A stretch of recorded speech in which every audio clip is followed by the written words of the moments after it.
Hello, hello, my name is Henry and welcome. This is part 2 of Session 6 of Words, Wooden Gods. I'm joined by Jsr and Comet. To summarize the last part of Words, Wooden Gods, Jackson, West, and Claire all have woken up and began interacting with the children that have gone missing from Doondall. And afterwards, Jackson decided to get some early training in the morning, meeting up with Mary, and having a sparring lesson with her. Though it didn't end very well for Jackson. Got some pretty bad rolls in with him, and, well, didn't end up very well for him. But afterwards, Jackson does have a brief discussion with Mary about combat and such. Afterwards, also having a quick minor talk with Lady in Red. After which, they had set up an appointment for discussing further details such as the Black-Eyed Children, the Crystal Heart Project, and other such things. And continuing from that, after meeting up with Claire and Wes in the daycare room, they talk a bit.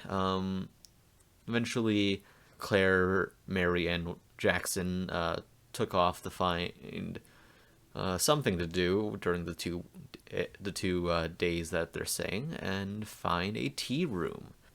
After which Jackson attempts to connect with Claire's Rune of Remembrance, which led to more disastrous more disastrous and unlucky occurrences to Jackson.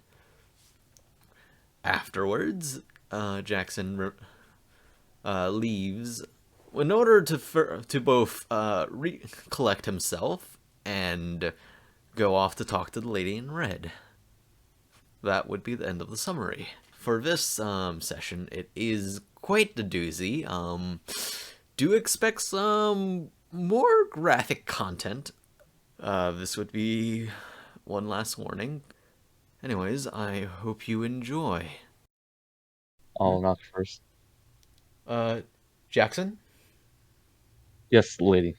Oh, please do enter. I'll open the door. Alright. 1 second. Slam it really hard on Echo, trying to hit. I'm kidding. Echo gets squashed in a door frame. First Echo death. Echo death of the game. No, Miru hasn't died either. Yeah, first familiar death of the game. Yeah, that's because I always have Miru just like watching. He's up in the air watching. Mm-hmm. Echo's probably going to be the first and only familiar to die. Maybe Miru gets shot out of the sky, but I use like, Echo for combat. The closest thing I could see for reasoning behind Echo like getting absolutely dropped is if a guard sees him and just goes, "I'm gonna shoot him." But anyways, are you free for that meeting? Yes, I am. Thank you. I'm gonna change the topic of the meeting first. Oh, something on your mind? Yeah, that vision. Mm-hmm. That you helped Claire. Yes. Just making sure really quick. Echo is in the room and I'm hearing all this, right? Okay, good. You do know that the lady saw you. Stares directly at Echo. Oh, no, like a brief glance and then back up. That's fine. Mm-hmm. As long as the lady is fine with saying stuff, I don't care. Mm-hmm. It's not gonna rat me out. What did you see? Because I didn't see anything, but I did hear. Okay, yeah. One moment though. Do you tell Mary anything?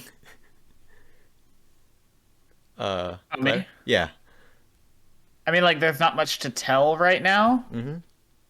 I'll listen to everything and then I'll give her a summary. Is what I'm gonna do. You can repeat words as you're. Yeah. I'm not saying anything until I know everything. Okay. I will say she doesn't even want to tell Mary about this fact that I was like leaned against the wall, grabbing my side. I'm not saying anything yet. Again, Yeah. I'm gonna do like once the conversation ends, I'm gonna have Echo start coming back, and then I'm gonna start giving a quick summary. All you know is that you and Mary are knocked out and being dragged across the Oh wasteland. no. Well, I Um, mean, I can still feel. I just can't hear or yeah. see. Um, Anyway, but mhm. what did you see? Because I didn't see anything, but I did. Did Claire tell you anything? She said something about a dagger chained to a cage. Yes. All that I could see was a dagger. I know it was an ornate one, but I couldn't make out the details. But it was a dagger chained to a cage. I guess I would say the cage was black in color, like a silvery black. The chain, I couldn't tell you. Do you know if it represented anything? Well, for the dagger, I believe it would be the symbol of Saint Donna, the archangel, well, the saint of redemption. Almost said the wrong thing. Um, okay. But yeah, like I said, I didn't see anything, but I heard. What did Um, you hear? screams. Then Of with death? talk of a lot.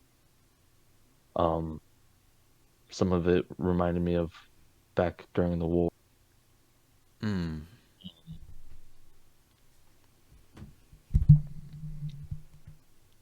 Then I talked to Miru. Mm-hmm. He's turning out to be actually more trustworthy than I thought. um, Well, apologies. May I interject? yes, of course. All right. For his, for familiars that he grants out, the Visitor of Ends, they will tell you what you ask of them. But if there's something that they must refrain, they will not answer, or simply tell you they cannot answer.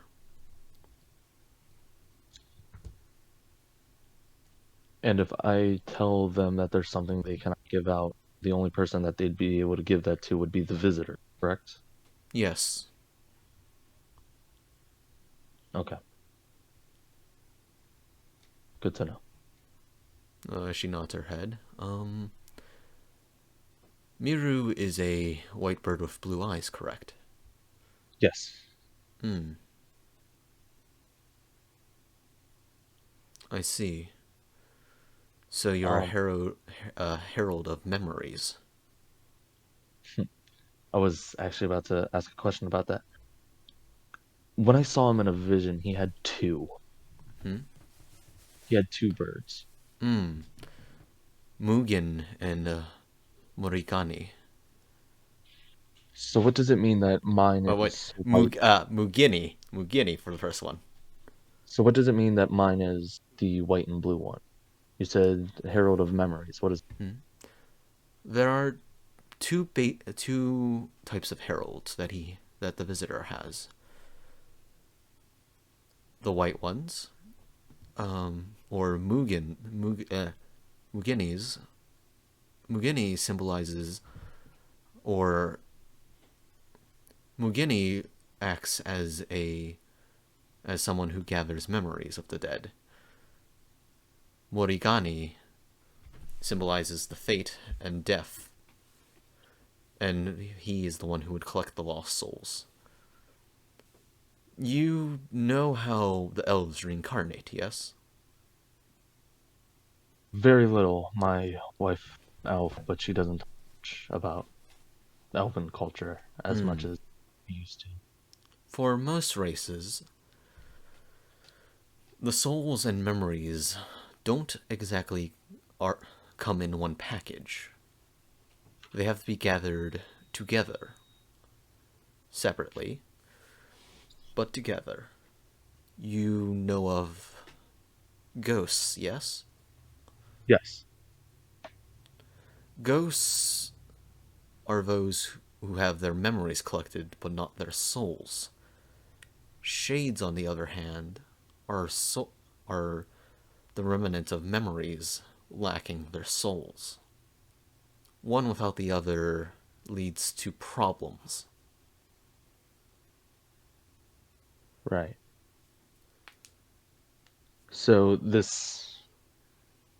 these heralds of memories, they collect memories of the dead incarnation. From what I've seen of his heralds, those who can collect memories have certain abilities that deal with, well, the memories of the dead. Few have visions of what the dead have gone through. The more powerful can see their whole life. See, but For... I don't have any of that though. No, I never started out with any of that. no. Generally, those who reach the point where they can see memories have lived a long life. That, or they are close to death. I see. That is the trade-off that he gives for these abilities. The closer you are to death, the more powerful they become, as per his domain of death. I see. As of right now, I believe what you can see is murmurs or voices of when someone is dying.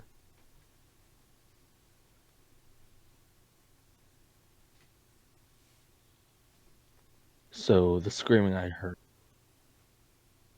Most those likely of people memories? dying.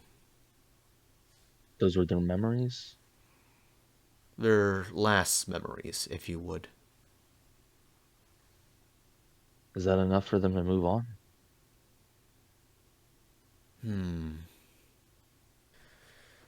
I don't believe what you saw was their actual memories that needed to be collected. More residue memories. Something like acid on metal. Acid that touches metal would leave rust, but as long as it doesn't break, as long as it's not staying, as long as it doesn't stay on for too long. Something like that. I see. Um, Thank you.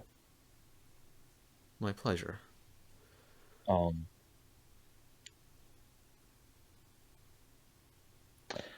is there a way to see visions more clearly, more stronger? That is, if you put your life more closer to the brink. Possibly, yes. Though, I wouldn't advise that.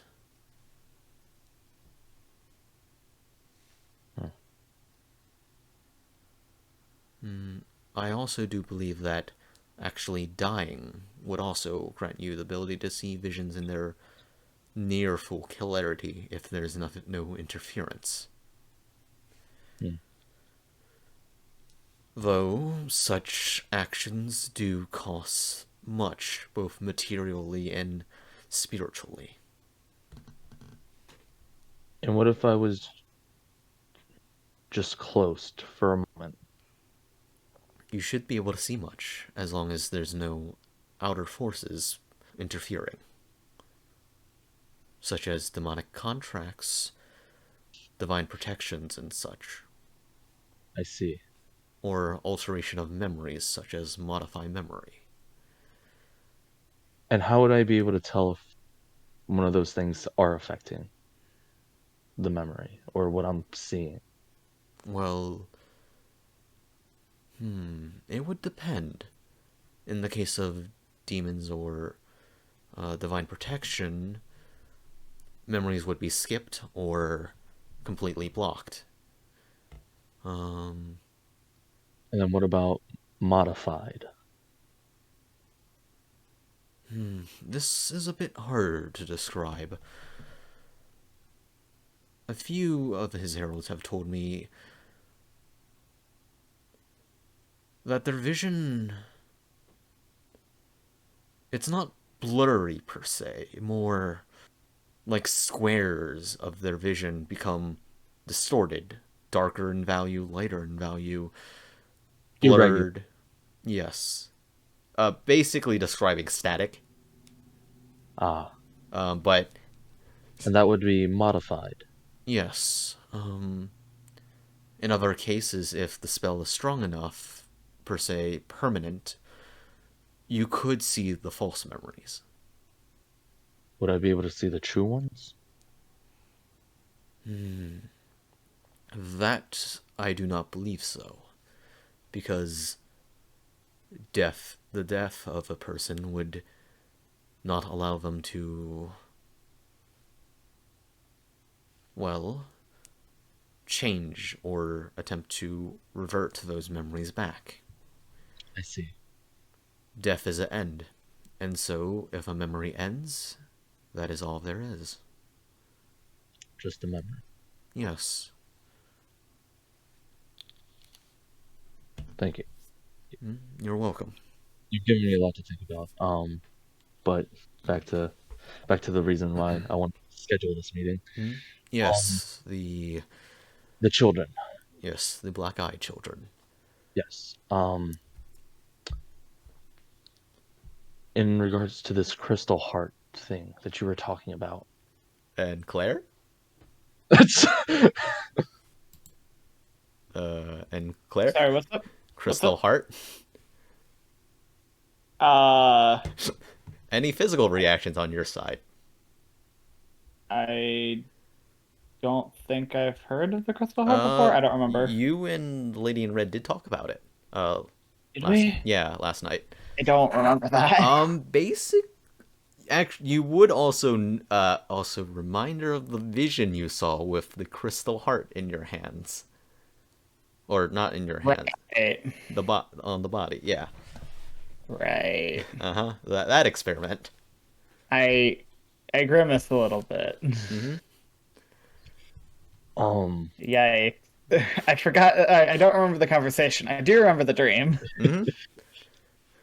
I did a good job on that thing then. Yeah. Anyways, continuing. So this crystal heart, what is it? It's organic, polluted or corrupted by inorganic? No, I'm guessing you know not much beside the name. No. Just of what you've told me earlier. Of creating demons and angels. Fiends and angels. Fiends and angels. Anyways. Yes. Do you know what an angel is comprised of? Do I, Mr. DM? Roll religion check at disadvantage. Because I don't even know if Claire knows. I mean, not Claire, Mary knows.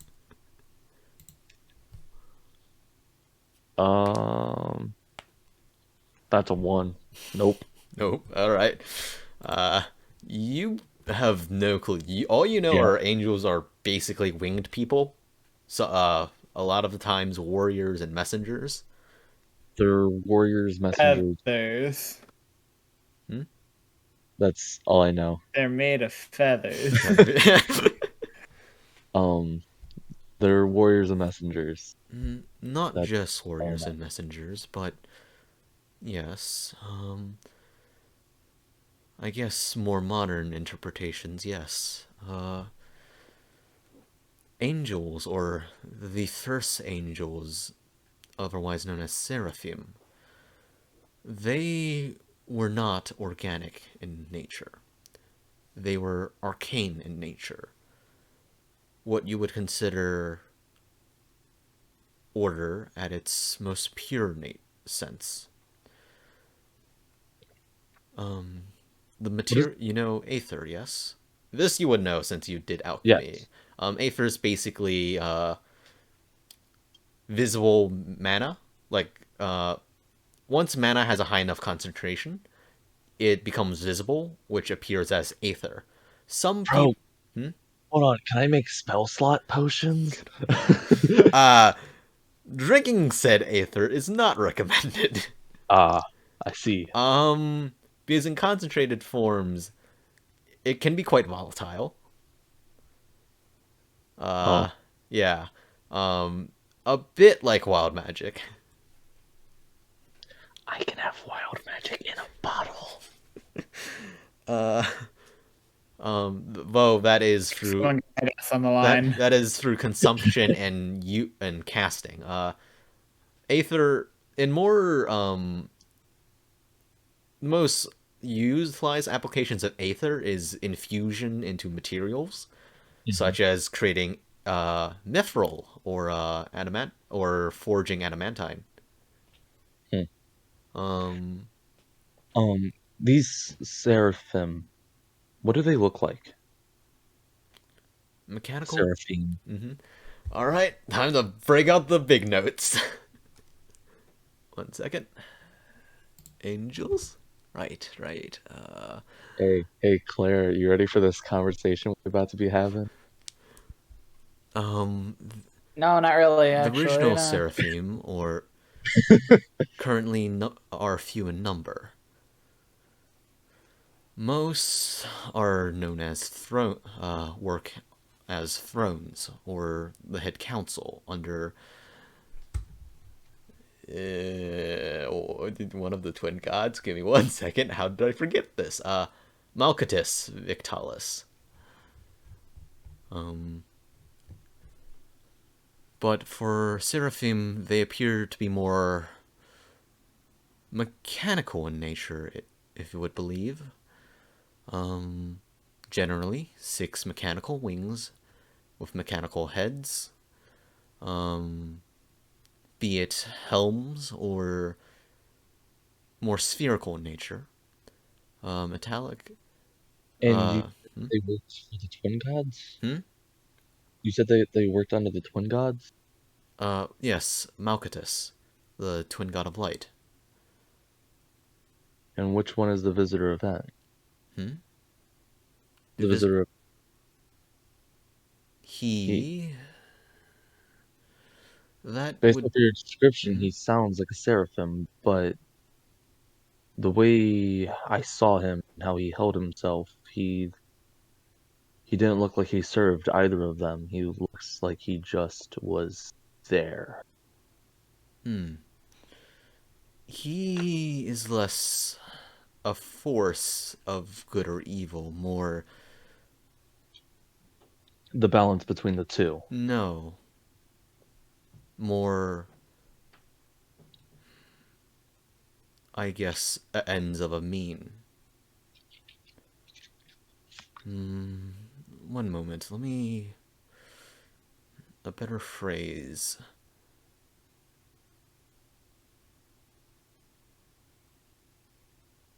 More of a natural. More of a concept than an actual force. Something that happens regardless of what powers be. Huh. He I. just is. I would tell you more, but. I understand. Yes, I've talked to Miru enough. yes, he prefers to keep himself more isolated. Though, you can see she looks, um, she looks off a bit and has like a slight smile you can see under the veil. Like, slightly reminiscing, though surprisingly docile Oh in man, times. she misses her dance partner.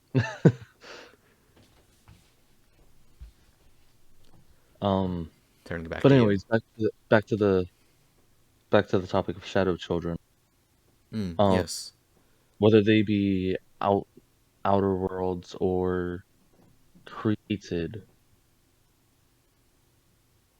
if they were created, what would they need to have? What would they need to be surrounded by, created with? What would need to be there in order for them to exist? Well, we haven't seen how they interact much. From what we can tell so far, they have some modem of combat. The one thing that was reported that was unusual was their whale. Norsen said he described it as a pool of wanting to protect it. So Yeah, my belief is a sort of charm. But unlike with magic, this is something that would bypass it. that would get through charm. No, no. This is something more innate, less magical, more, for lack of a better term, eldritch. Huh. As something like, I guess you would say, anti-magic would not work on. Something similar to psionics, but, well, Set. eldritch. I see. And for their anatomy, what? Mostly human-like. Besides what I have explained, black eyes, black hearts, black blood, And then darkened nails. you said claws that don't retract but grow and shrink. Yes. And then, sorry, I'm jumping around with my questions, but for the children that you guys don't manage to save, Yes. what becomes of them? What happens when the black-eyed children get to them? That we don't know. These are new. We haven't had enough time to, well, combat them, in all honesty. They're, well, we lack information on them as a new threat. Well, we still have a few more days, so I won't take up much more time. Um, I'll probably be speaking to you again once I talk to Claire. She gives a Um, nod. I told the group I'd say what I learned from us talking about black-eyed children. Um, if there is any way the group can help, just let us know. Of course. Have a good night, lady. Good night to you. Actually, there is. I do want to write a message to an old ally. Okay. Though they are hard to find and I am out of touch with them, I will give you the best of my directions once I have a letter ready.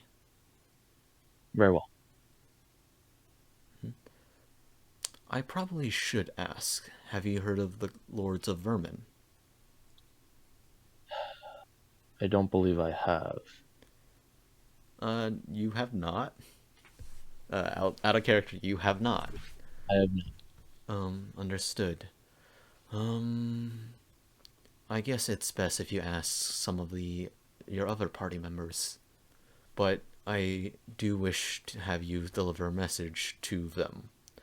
Or letter, at least. Very well. You can consider it done. Just when you're ready with the letter and we get the children delivered, then it will become my utmost priority. Understood. Also, do keep an eye out for unusual planar beings that come and go. Man, you sound like my letter. We do have some similarities, yes. I mean, I am a patron of those who seek to remove such beings. I can see why you guys dance regularly. Have a good night, lady. Good night to you. I will head to find the group. Yep. All right. And Wes is none the wiser. Right.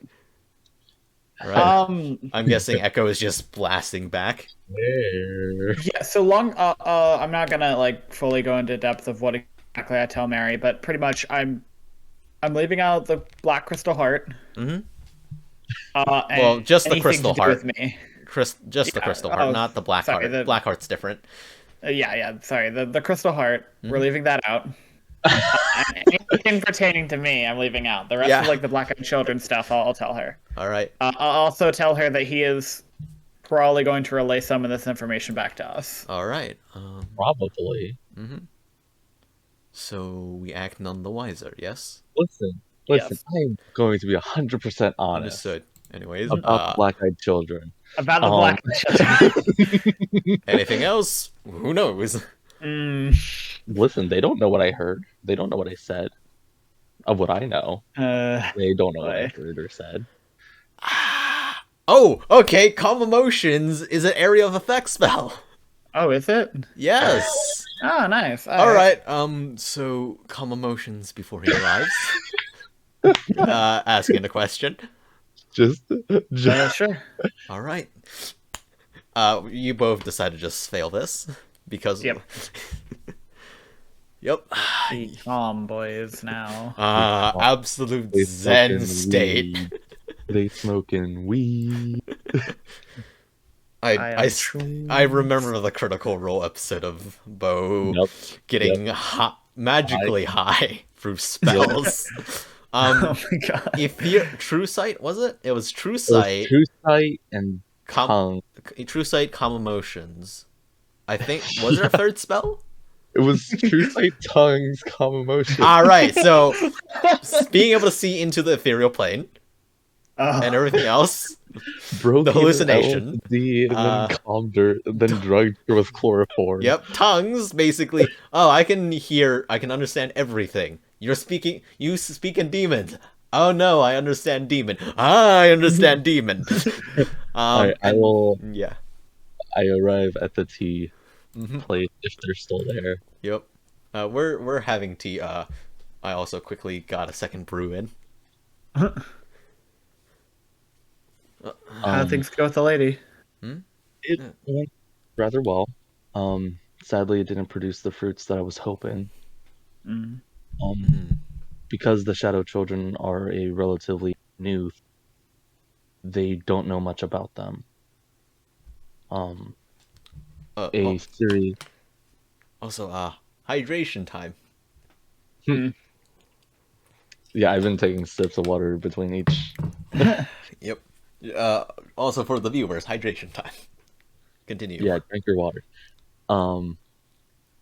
A theory that we've been bouncing around, there's been two of, whether they be outer world or whether they be created.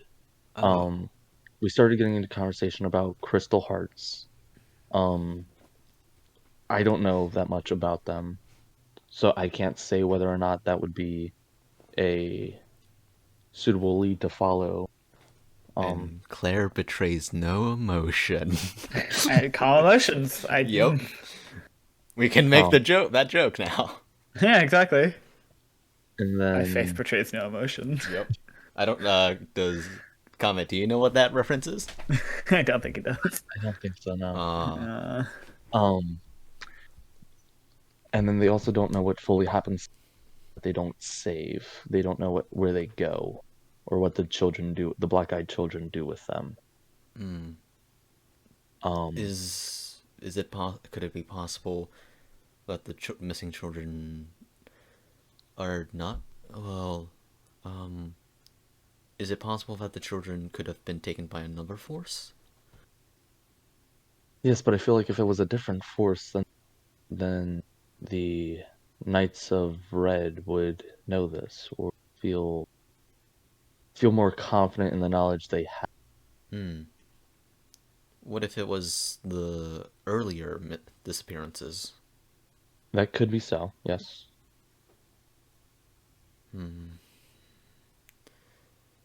Yeah, Mary has a look of concern, just in general, as of now. Claire probably would also have one. Yeah, because I was gonna say, if y'all calm throughout this entire time, Jackson's gonna know something's up. Yeah, Yeah. no, I'm definitely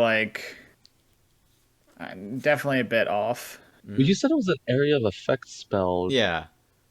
Well, it does. It doesn't. I don't. It's an initial cast thing. I don't think it's a. Let me double check.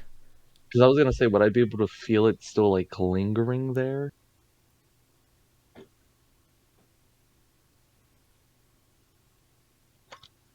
Oh, I choose if within range too. Well, But that's about all that me and the lady have learned, or that I have learned from the lady. Mm-hmm. This is an interesting situation we got ourselves in. Indeed. Mm-hmm.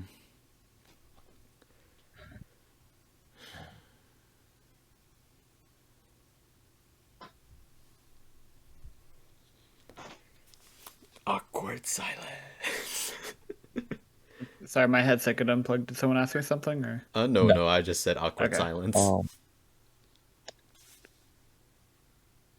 Hey, Claire, are you still good on your healing capabilities? Yeah. Okay. Why, are you injured? No, but I was told I could do something.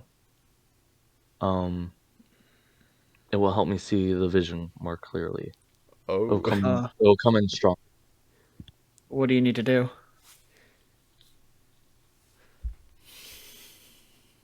I need to become close to death. Like all right. I'm guessing both Mary and like. I'm rolling deception. Hold on. Hmm? Because I know this already. Yeah. So I need to act shocked. Mm-hmm. Mary is like, well, would it be a disadvantage? Would it be a disadvantage? Calm emotions. It does. It suppresses. Okay, so calm emotions. You attempt to suppress strong emotions in a group of people. Each humanoid. The following effect. Let's see. One of the following two effects: suppress any charm or frightened.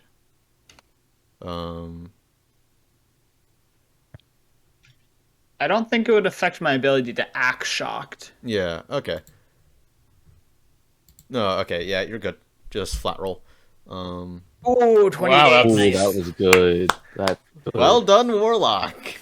Yeah. I'm probably not going to see past this because I am a simple man. Mm-hmm. I wonder if Mary notices. Oh boy. 1 second. What is Mary's insight? Oh boy. +7. Okay. Oh no. Could. No. Just one. Oh my god. Let's go, Mary. All right. Well, she. Oh no. Mm-hmm. Okay. Continue. Now I trust you.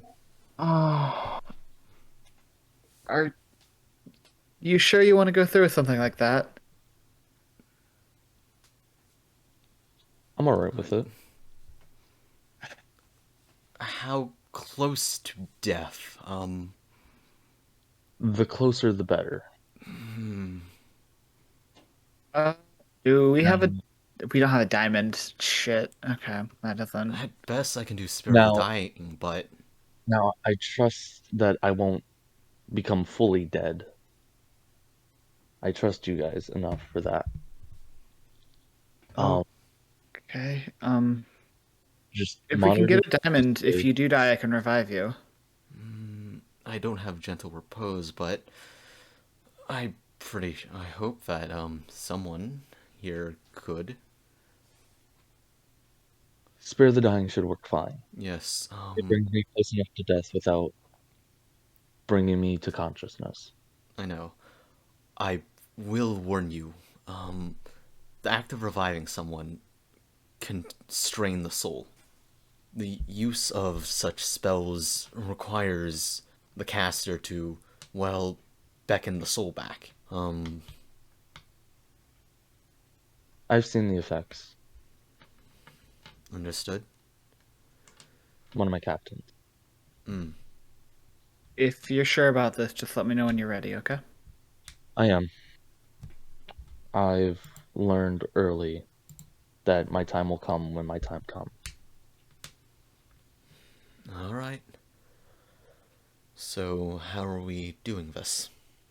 Well, when I entered her vision, there's a shit ton of mental fortitude that comes into effect with it. Um, If I let it take me, it should bring me close enough. I see. I'm looking down at the ground and scratching my arm as he talks about this.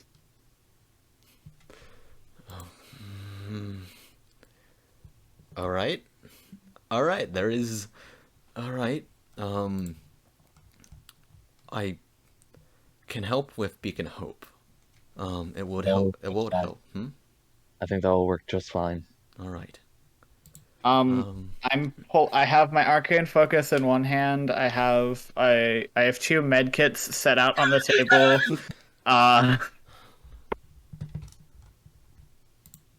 All right. Mary. Floats up beside me and rubs his hands like defibrillators, and they glow a little bit as I prepare to cast first aid through him. Yep. Mary takes out her amulet of It's like he can't die. Don't let him die. yeah. The amulet she does. The amulet she takes out is a has a five-petaled iris, a gold five-petaled iris with black wings coming out of it.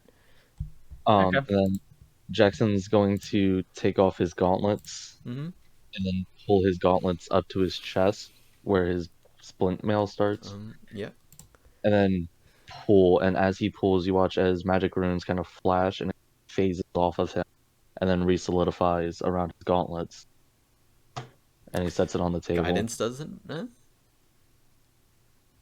No, he's taking his armor off. Yeah, no. I was just checking guidance real quick.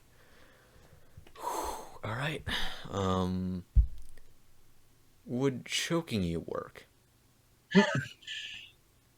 I'm sure it probably would. Out of all the options, I think choking would be the At safest. this point, I would like to remind the audience that we have definitively decided that Jackson is the bottom in his relationship.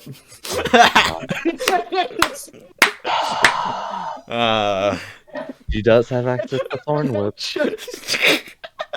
He has access to Thorn Whip. Yes. CBT. I think that would work, yes. Cognitive behavior therapy. Not what? No, not nothing else. Nothing that has to do with nothing that is has to do with erotica. No, just cognitive behavioral therapy. Alright. Well, I'm ready. All right. I'm guessing Mary's doing the choking. Yeah. I'm a pacifist. Of course, I'm not doing it. I am going to twist my hand and try to summon Miru to me since he helped me the first time. All right. Miru does come back out. Sir. I will say mentally, if you found anything out, we can talk later about it. I need you for this real quick. Understood. And Make that sure being I don't die. understood. I will do my best. Just hops onto your arm. And then I'll put my hand back over the tattoo. All right. Well, first up, okay. Mary's gonna cast Beacon Hope first. And then prep Spare the Dying. Just like basic just muttering a quick prayer into the amulet. All right.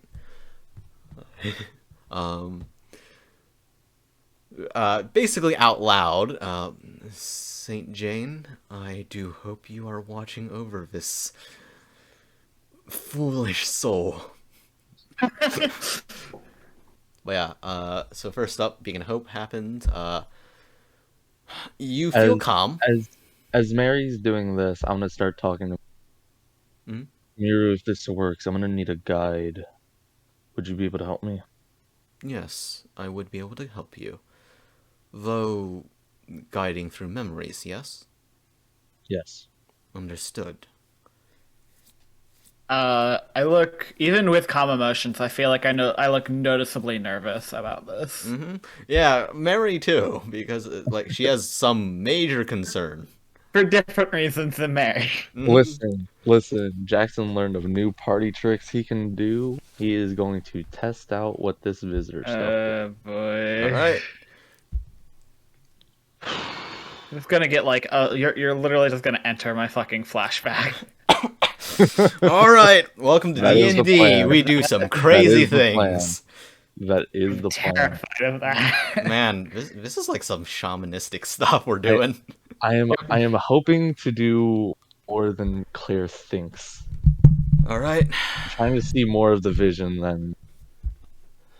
But yeah, as Beacon of Hope is cast, you feel a surge of vitality and calmness, a bit of hope. All right. Ready. And then, okay, grabs you by the neck. I'm guessing you just give in. Yeah. Okay. And then as I feel like that bit of consciousness start to leave. Phrase that she doesn't just snap the neck. Yeah. As that bit of consciousness starts to leave, I will say remembrance in celestial over the tattoo. Mm-hmm. All right. Roll a wisdom check at advantage. Just to figure out what the baseline is. So glad that this is celestial and not like. Ooh, that's good. 19. 19? Alright. First things first. As the darkness begins to take you, you hear the screams again. This time, not at once, like previously. I would like you to roll a save with advantage, since Beacon of Hope is cast. Alright. As you give out your last breath and close your eyes. At this point, Mary has done Spare the Dying. We're not bringing you down to 2 death saves because that would require hurting you a lot more. It's fine. Yeah, you're unconscious. You are now unconscious. And Mary has set you on the floor, waiting with Claire. I just Mary, realized you there's with a me? much easier way we could have done this, actually. Which is? He could have just chose to fail the save from an arrow from Echo. Oh wait, you can also start to. Yes, but unconsciousness and unconsciousness due to my heart no longer getting oxygen are two very different. Fair enough, fair enough. Yeah. He is on the brink, but he's still alive. Do you want to use Echo to do I'd rather not risk anything, actually. Gotcha. It's arranged. It's not gonna give me 2. It's just gonna give me Oh no, I one. was gonna say have Echo do the touch thing, What touch thing? the feel Oh wait. emotions. Oh yeah! I forgot he can do that. Yeah, I was gonna wasn't say gonna he can do that. actually. He can do that if you want I to. forgot I would that very ability much like him. existed. I did not go into that thinking that was gonna happen when I was digging in this person's brain. I'll use heart sight on him as he's digging through my visions. All right. I mean, it is. What is it? Charisma save. It's a DC 10 charisma saving throw. Yes. Right. You are unconscious and focus on something completely different, so disadvantage on that save. 2d20 plus 2. Yep. Four. It's a 4. Okay, so what is the effects of the sprite's heart touch? Okay. Sprite touches the creature, magically knows the creature's emotional state. If the target fails a DC 10 charisma saving throw, the sprite also knows the creature's alignment. I Okay. am lawful Okay, neutral. So I know you're lawful neutral. It's okay. So I automatically know your emotional state. Yeah, I don't even need to make you roll for that. Apparently, that's bullshit. Yep. All right.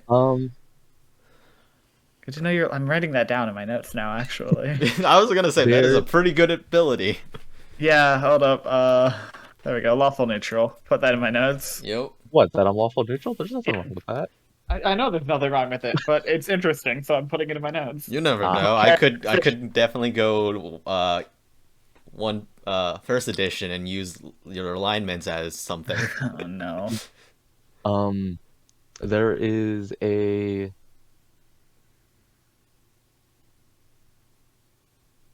feeling of this Hmm? for the emotional state, What feeling? a purpose. Okay. If your Okay. emotional, like I'm keeping him on you the entire time, so if your emotional state changes, let me know. Yeah, so going into it, it's that feeling. Ray, you did a better thing of describing it than me. Remember when Jackson woke up from his first vision? Mm-hmm. That feeling of like, Not of what has happened, not of what can happen, of what will happen. yes. And there's nothing you can do to stop it. Mm-hmm. right. But so closing your eyes and opening them once again, it's an interesting sight. Because before you stands a familiar figure. One large figure. Oh. This is gonna be the first time Jay is gonna hear the description. Or a proper description. Oh shit. Um, Oh shit. Well, actually, okay, yeah. Okay. So, before you Oh, no. stands a large being, a mechanical being. One made of bone like clockwork, wearing a simple black cloak, a tattered one. With him, he carries a large white metal scythe, with blue celestial essence gilding it. On his left hand is a black bone cage that has a blue fiery light igniting it.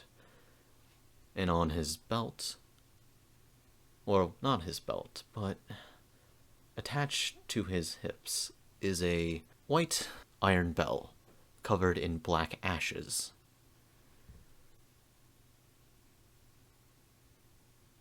I see that you have decided to access these visions. His voice, eerily cold, as the last time you've heard.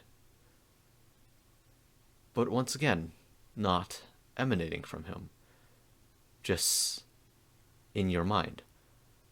Not as if imposed from him, just there. You know what he speaks, or at least the feeling of what he speaks. Yes. I cannot stop you. So go. Miru, guide him. As you see Miru, instead of his mechanical self, you see a large white raven, feathered and all, with blue eyes that feel like an expanse of ocean. No, not an ocean. Something more empty? Something like that. Of course, sir. Climb onto my back. Now, as he crouches down for you. I'll climb on and say, thank you, Miro. He closes his eyes and nods his head. And immediately, he lifts off. And looking behind you, once again, you catch a glimpse of something else. Not his mechanical white bone clockwork form. This time, a little more skeletal. Something a little more associated with the common perceptions of death. A skeleton with wearing the same cloak, but this time with a bone white crown and you blink, and he reverts back to his form. And as you go, the screams get louder. Much, much louder. You see...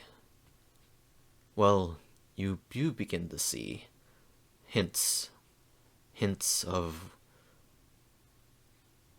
the end of the lives that you've heard.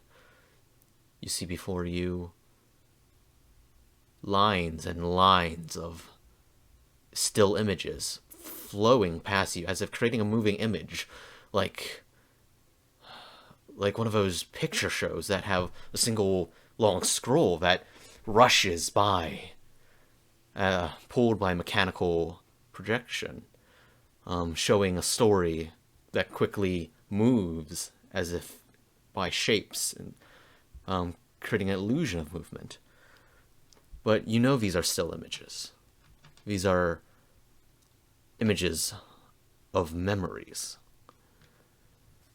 Each one different, very different, but all leading to one conclusion: death. Each one by one singular face. Oh shit. One second. A Ooh. face of a withering old man with a minor asymmetry on his face. Appears to be older, though his most defining features are his rotted appearance on his left cheek, and a subtle, very subtle, but highly unnerving crooked smile with his asymmetric face, short, unkempt hair, and a flowing beard. Lanky and frail, he is seen pale, a very pale, sickly complexion, with liver spots dotting his face and lining, well, not his face, no, his neck and right hand. Wearing white robes, black threads, red stash. And every time that he takes a life, it is with a dagger. A black dagger, stained with countless drops of blood.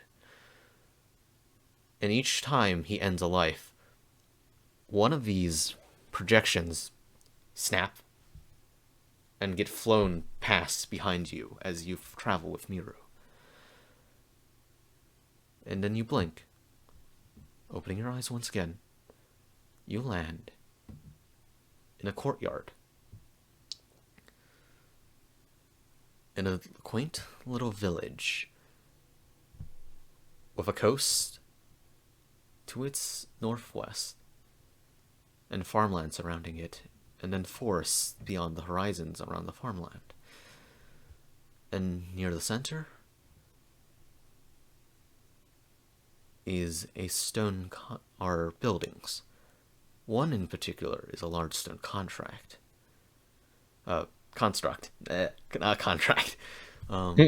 Acting, it looks similar to a church or a small cathedral. But you see all of these projections emanating from it. These projections of the dead memories of these people. You have a sense of dread now, looking at it. But you push on. You have to push on. You must figure out what is going on. Claire, you do feel the sense of dread. Okay. Echo does feel the sense of dread, and then a need to continue to push on.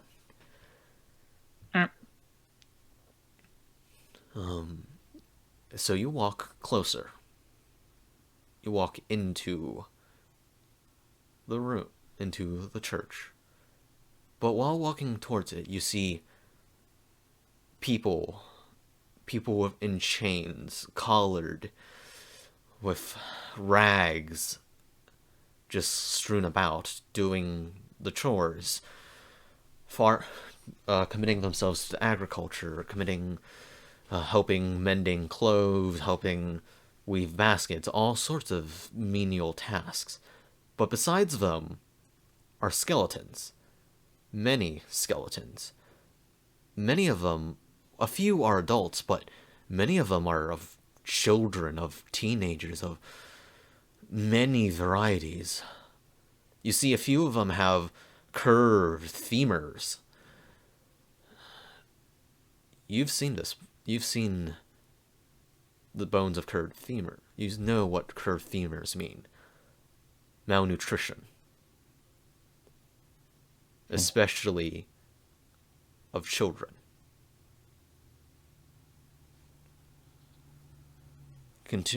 But pressing forward and entering into the cathedral, you see robed figures walking about as if what's happening outside is just your average day. They don't need to watch over those in chains. They have other things to do. They're preoccupied. Some look excited, just talking like it's just your average day. Talking like how normal people would, as if nothing is wrong with the world, or just talking about their minor problems. Continuing deeper, you see more deranged talks of how experiments are going, of how, well, one or two voices talk about implanting these diseases, these very small, what is it called? Bacteria? Well, some sort of nonsense. These very small things, like much smaller, like something you can't see with the naked eye. Apparently, is placing it into the slaves, as you hear, and then attempting to cure it through not just magical means. No, magic means is far too easy. Curing it through just standard methods of medicine and herbs. Continuing on, you hear other things. The utilization of, well, improved necromancy. Creation of more powerful undead. Much more powerful undead. Continuing on, much darker things. Talks of a crystal heart project. How most subjects just have partially crystallized hearts, or at most, or in some weaker willed cases, just tiny shards. Separate tiny shards. On that one, I will tell Miru, follow that strand, follow that memory. Sir, I apologize, but there is one particular memory that is dragging us. The further we go off of it, the more blurry the information becomes. Very well. Do we know whose memories we're following? No. We do not.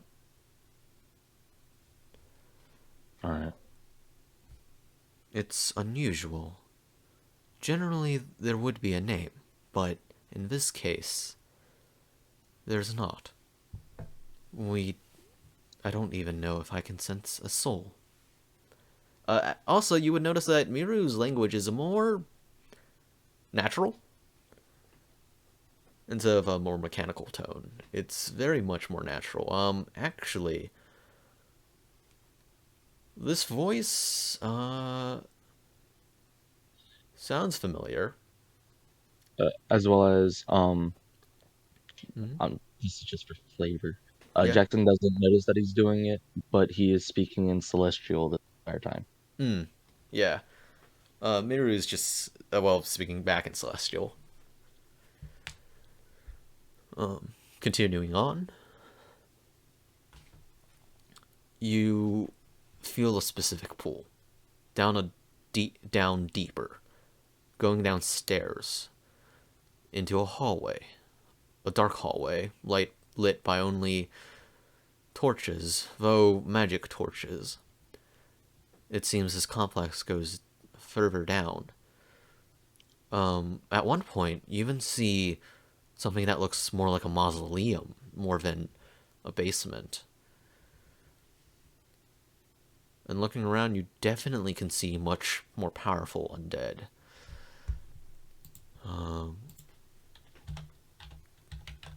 Wraiths. You see a few wraiths. You see some... one second. No.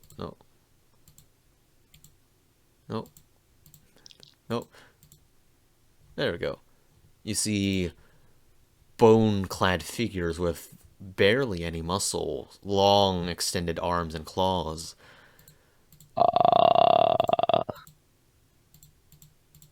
Is it drifting with shadow and dropping and with horns at the top of their head? No, not with horns, but definitely has shadows seeping out of it. More close. Nightcrawler. I was about to say, if that's a nightcrawler, I'm about to be like, fuck that. You see, let's see, continuing on. You see blue figures with fiery red eyes. You see, one second.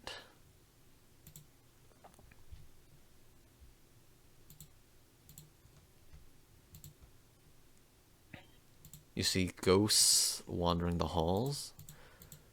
In one of the rooms, you see a giant skeleton. One wearing a horn helmet, and wearing fur clothes and a giant axe.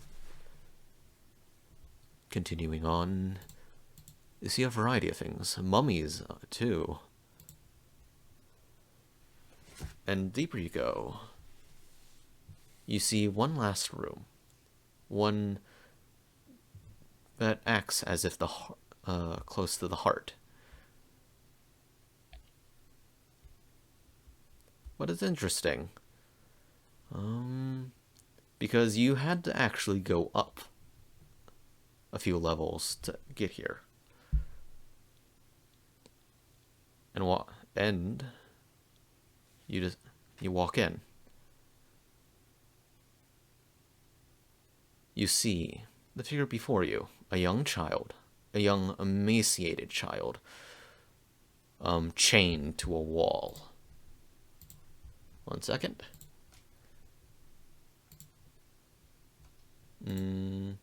Oh, yep, this one. Okay. And before you also see multiple figures.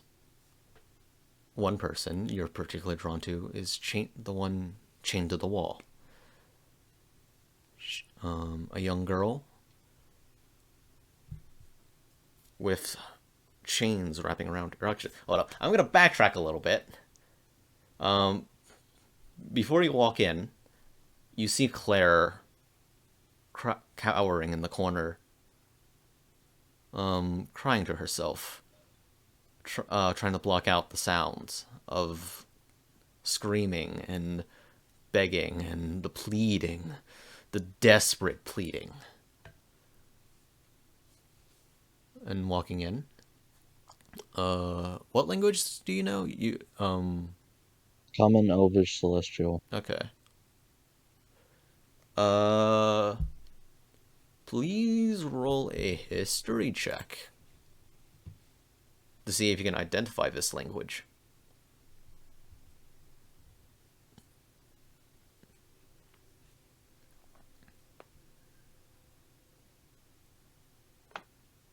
$13. All right. It is familiar. This is an abyssal. Wait, hold on, does Claire know Abyssal? Double checking. Uh, yes. Alright. Hold up, let me check. This was abysmal. Actually, I do need to double check if it is actually Abyssal. It's sketchy I emo speak all from. the languages of heaven and hell, so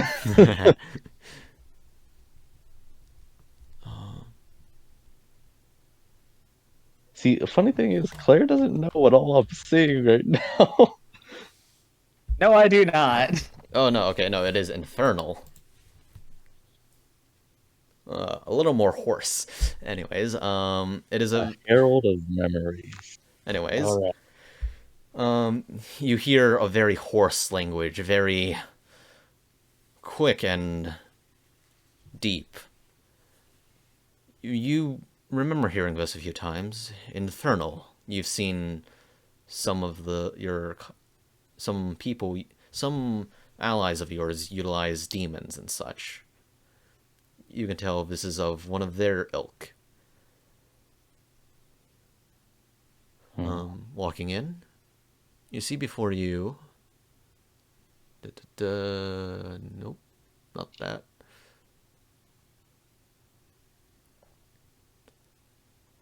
Oh, I gotta use the bathroom so Oh, bad. we can pause for now. Alright, let's pause real quick. I gotta use the bathroom. All right. And we're back from break. Okay, we had a little discussion, so quick thing, a few retcon changes. Jackson did not take a level 1 Paladin, he took a level 1 Cleric. Because Cleric fit a little more better, because you guys find out later. Anyways, continuing off where we left off, I believe I left it off at, you entering, yes? And describing the head priest? Yes. Or the head priest figure, yes, okay. Beside him are two other acolytes, and for the two people of your main concern. Well, first let me describe the room beforehand. This room is an altar room, one that is sterile. Very cleanly cut stone bricks and stone tiles line the floor and walls. And the center of it is an altar, one carved out of black rock. And besides the altar are two people. A little emaciated girl chained to the wall, opposite of the door, and another girl, this one, let me double check,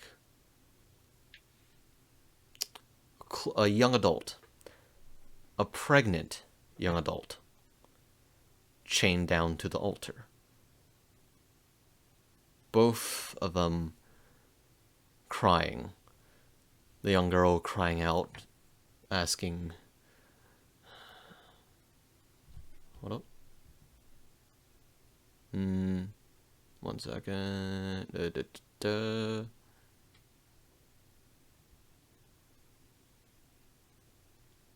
Okay, the young girl chained to the wall, struggling as hard as she can, trying to do anything to get out and help the one on the altar, crying. She's tears just lining her face, red. Her face all red, marked by her tears. And besides that, you see her wrists and ankles bleeding, trying to pull at the chains, trying to break out anything, desperately trying to get out of these chains and help the one on the altar. And the one on the altar is weeping, begging for them not to do this, begging for them to not take her child away from her, not to just take her life, not leave the child alone.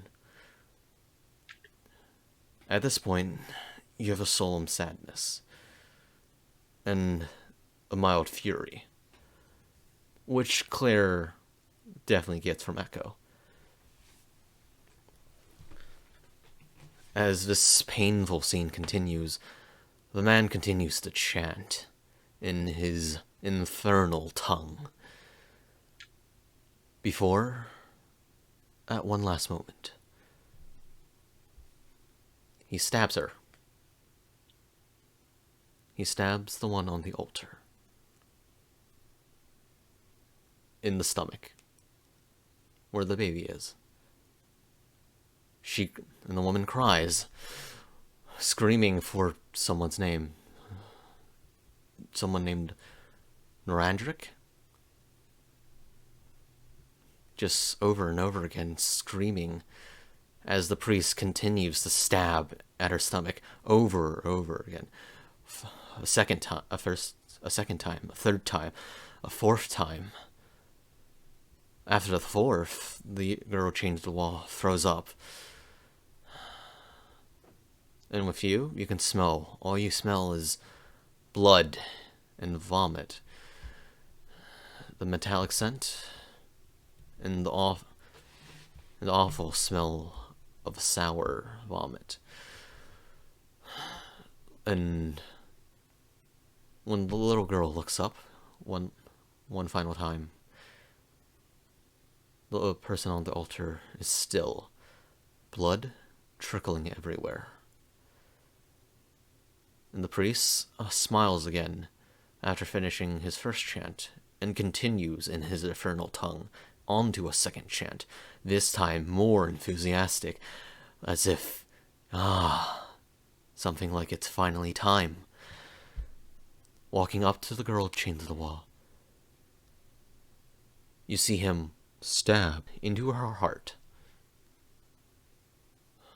the crystal dagger burying deep inside of her. The girl screams in pain. It's loud. It's deafeningly loud. It's a cry of pain, of mourning, of desperation, of anything just to help her. But she stops. She blacks out for a second. A few minutes pass. Her face looks calm. Oddly calm. As if a final release. Something. And then you notice something. Her hair becomes a startling silver. Starting from the roots, traveling down, her once black hair becomes silver. She's closely monitored. But the silver fades. And the priests and the acolytes smile. Though you feel that they didn't succeed, they've made progress. Or at least they didn't succeed fully. They unchain her and take her away. You close your eyes and you open them once again. A different scene. This time muted. Colors are chromatic or monochromatic. The sounds are very much muted. They feel much more distant. You're unsure why, and Miru looks mildly confused as well. It's the same girl. This time, in the same room, of course, chained once again. But this time, instead of another pregnant girl on the altar, you see 2 boys. Talk to me, Mira. What are you thinking? You want to pause the scene? Yeah. Or at least try to? Okay. Miru does pause the scene for you. Sir? What are you thinking, Mira? Of? Yeah. I saw it. You were uneasy or confused. What's different here? I'm Unsure. It's unusual. Generally, these visions, well, as you should know, they are generally around the time of death. But we're continuing. She didn't... Did she die?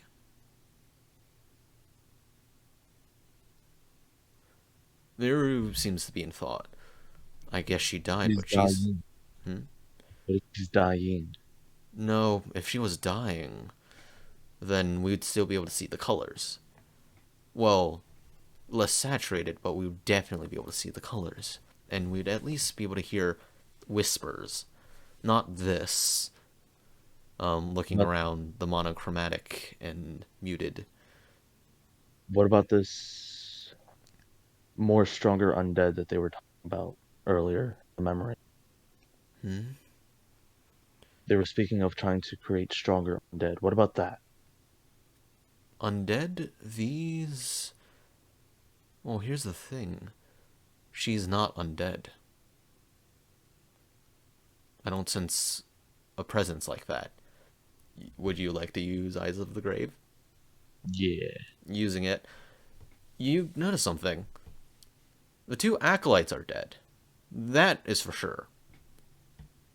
But the one before you, the head priests, the little girl, and the boys, they are not dead. They're still alive. Mm-hmm.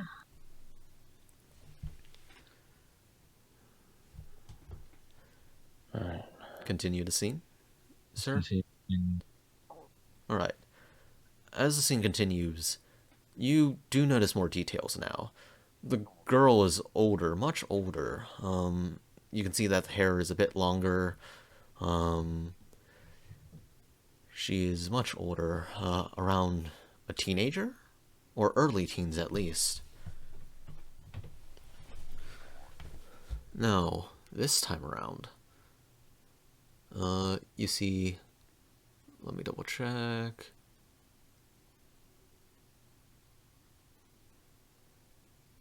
The boys are twins. Human twins. Also emaciated. They appear younger than her. And the head priest appears exactly as you remember from last time. Still with that crooked smile. It's a near recreation of the same scene, this time with the two boys. Alright, let me double check.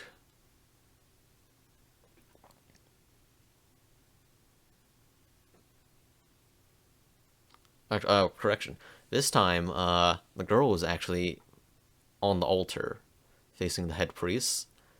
She's not lying on it. She's instead sitting on it with her knees down, legs below her. But she is chained down. The two twins are chained to the walls, and the priest once again brandishing the black crystal dagger. The boys are begging.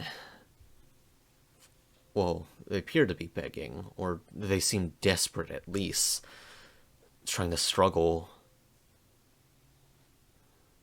The girl, at one point, seems hurt after something one of the twins say. But it doesn't matter. The twin on the right dies first. His throat slit. Blood coming out of both his neck and bubbles popping in his mouth. And he collapses. And then the other twin looks mad, angry, yelling at the girl. And he too has his throat cut. And once again, the man is chanting. The girl appears horrified, as if seeing something a previous scene happen again, remembering a previous scene. The priest walks closer to her, dagger brandished, as if ready to pierce her heart once again. In fact, he raises his hand high, ready to pierce her heart, and then, for once, you actually hear something. This, though, was an unexpected turn. You hear a loud crash! The wall on the right breaks open. A large figure, one wearing armor with a red cape, a vibrant red cape in this monochromatic world right now, breaks through the wall. A sword on fire. This figure is very familiar. Wait. This is the Salamat. Hold up. Double check if I said his name right.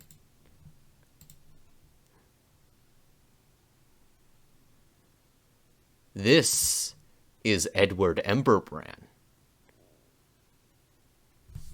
The man who won the Duel of Thunder and Frost.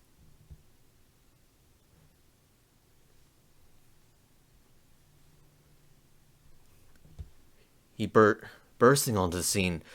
He's the only one with color. And he quickly dispatches the two acolytes and breaking the chains. Though the head priest has disappeared.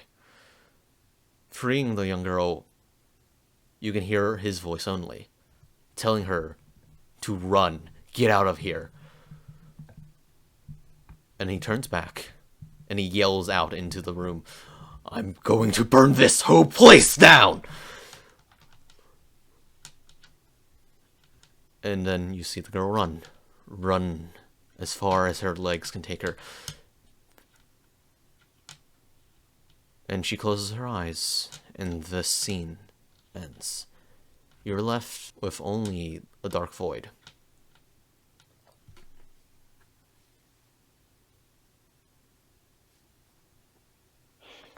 Miru, Yes, sir. I thought you said that we remember dead people, Yes. but she got out. Yes. Miru's is heavily deep in thought. The lady in red was talking. Repeat Modif- that? I didn't catch the last part. The lady in red was talking to me about modified memories still staying when a person dies.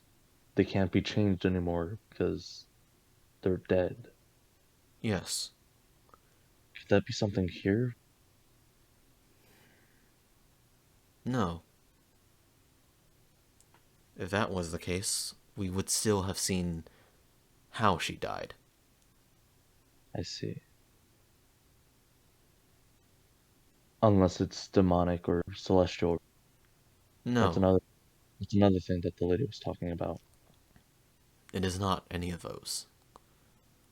I would have sensed such a presence. Though...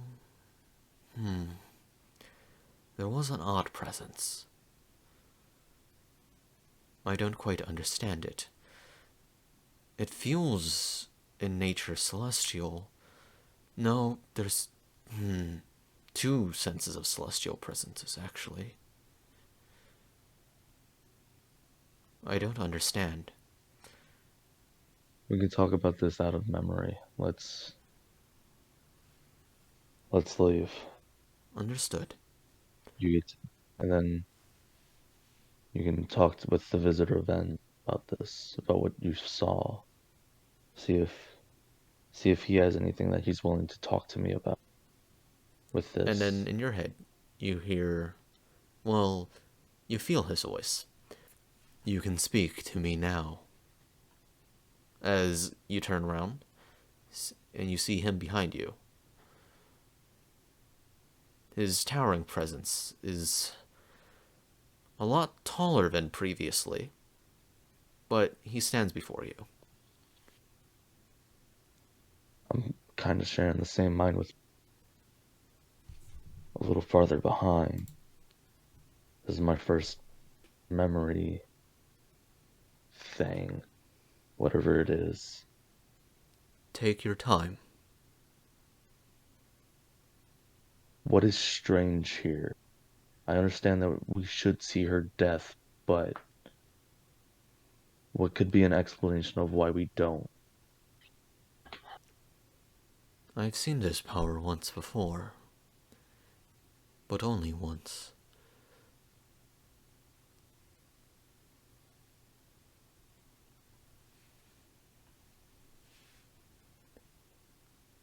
There's a long pause.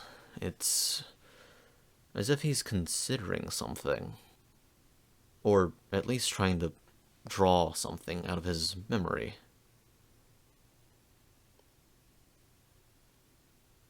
A return of an angel. A return of a corporeal form of an angel. Is that a good thing or bad? I do not know. The only time it has happened is Uriel.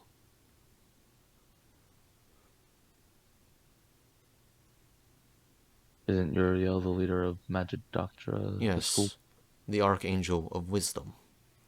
When I said give us another plot hook, I didn't mean to imagine that. Anyways, continuing. God damn it. Ooh, fate works in mysterious ways. Oh my god, I hate you so much right now.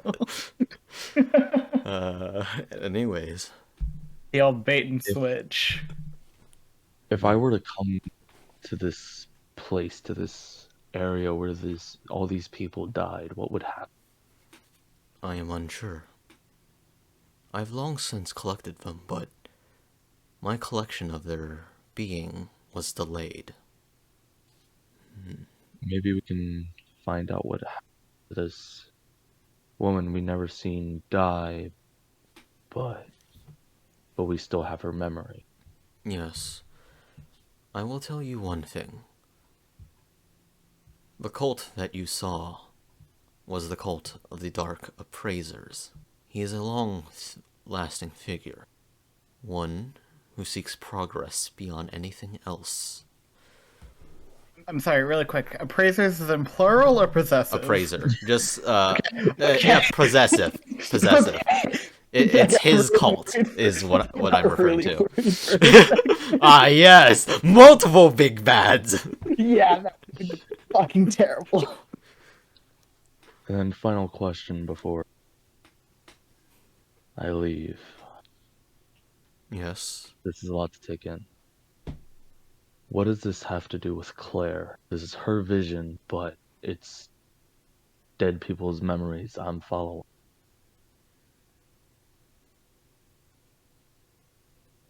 Do you know What's the connection? A Tale of Fate? No. Then I shall tell you. And we end there. God damn it. Yep. It's been a heavy exposition episode, and I like it, actually. Yeah. We got combat. We got the combat section in. We got the exposition in. We're getting lore. We're getting backstory. I'm getting multiple fucking heart attacks. You keep drawing us closer to my lore. Uh-huh. Hey, listen, you can't draw me into mine. I didn't give him anything. Oh my god. Anyway. The plight of having too much lore. No, actually, no, I did give him something. Hmm? I did give him something. I told him I had a vision, and I said, go have fun with it. Yep. Yep. Oh boy. Yeah. All Oh, right, yeah, so the vision if was we're free going down reign. anyone- Yep. So if we're going down any players' plot line, it's mine. Mm-hmm. Great. This was essentially what it was. I love giving DMs presents in my backstory. I mean, yeah, fair enough. This was my present in Inferno. Just Go here, ham. I had this vision. Yep. Here. It just means I have to gear up to effectively be the main character for at least the next 3 or 4 episodes, probably. I am here to support you. That's what my character was supposed to do, but I guess I'm the lead now. and dig through your memories. But Yeah, well, I say that like I'm complaining, but I'm really not. I'm gonna have fun with this. This is gonna be great. uh, All right. Anyways, for our viewers, do hope you enjoyed this, even with the few bumps, as we get back into things. This is a long one from what I can tell, like I think 3 hours yeah. in total recording time. Maybe recording time. We started at we didn't actually start the recording until 9:30, but it's 2 o'clock now. Yep. So Anyways, we've been going for about 5 hours. yeah. Anyways, so hope you enjoyed. If you did enjoy, consider liking, subscribing, maybe commenting, share it around to your friends. But anyways, I do hope to see you next time.